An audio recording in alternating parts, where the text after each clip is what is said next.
পেহেলগামে সন্ত্রাসী হামলার জেরে টানা চতুর্থ রাত জম্মু কাশ্মীরের নিয়ন্ত্রণ রেখার কাছে গোলাগুলি করেছে ভারত ও পাকিস্তান সেনাবাহিনী।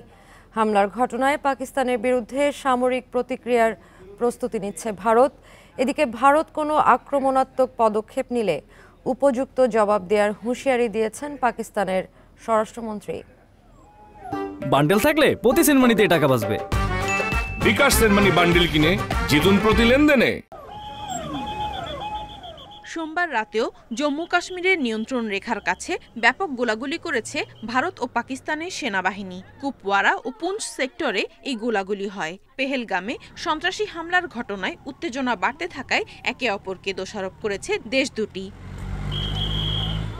ওই হামলার পর পাকিস্তানের বিরুদ্ধে সামরিক প্রতিক্রিয়ার প্রস্তুতি নিচ্ছে ভারত। দেশটির chief of defence staff general Anil চৌহানের সঙ্গে রণকৌশল নিয়ে রুদ্ধদ্বার বৈঠক করেছেন প্রতিরক্ষা মন্ত্রী রাজনাথ সিং। চলমান উত্তেজনার মধ্যে মহড়া চালিয়েছে ভারতের নৌবাহিনী। আরব সাগরে জাহাজ বিধ্বংসী ক্ষেপণাস্ত্রের মহড়া চালায় তারা। মহড়ার পর দেশটির নৌবাহিনী জানিয়েছে দেশের স্বার্থ রক্ষায় যে কোনো সময় যুদ্ধের জন্য প্রস্তুত তারা। এদিকে পাঞ্জাবের মধ্য দিয়ে ভারতীয় সেনাবাহিনীকে পাকিস্তানে আক্রমণ করতে দেবে না বলে জানিয়েছেন খালিস্তান আন্দোলনের নেতা গুরপতবন্ত সিং পান্নুন। কাশ্মীরে হামলার জেরে নয়াদিল্লির নির্দেশিকা অনুযায়ী পাকিস্তানি নাগরিকদের ভারতে অবস্থানের স্বল্পমেয়াদী ভিসার সময়সীমা শেষ হয়েছে। ভিসা বাতিলের পর আত্তারি ওয়াগা সীমান্ত দিয়ে গত 4 দিনে 627 জন পাকিস্তানি নাগরিক ভারত ছেড়েছে, আর 756 জন ভারতীয় নাগরিক পাকিস্তান ছেড়েছে।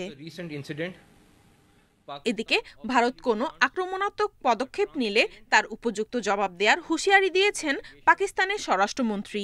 পেহেলগামে হামলার ঘটনার স্বাধীন তদন্তে চীন ও রাশিয়ার অংশগ্রহণ চায় পাকিস্তান। চলমান উত্তেজনায় পাকিস্তানের পাশে থাকার আশ্বাস দিয়েছে চীন। ভারত ও পাকিস্তানকে দায়িত্বশীল সমাধান খুঁজে বের করার আহ্বান জানিয়েছে যুক্তরাষ্ট্র। মার্কিন পররাষ্ট্র দপ্তর জানায়, দুই পক্ষের সরকারের সাথেই একাধিক স্তরে যোগাযোগ রেখে উত্তেজনা প্রশমনের চেষ্টা করছে তারা।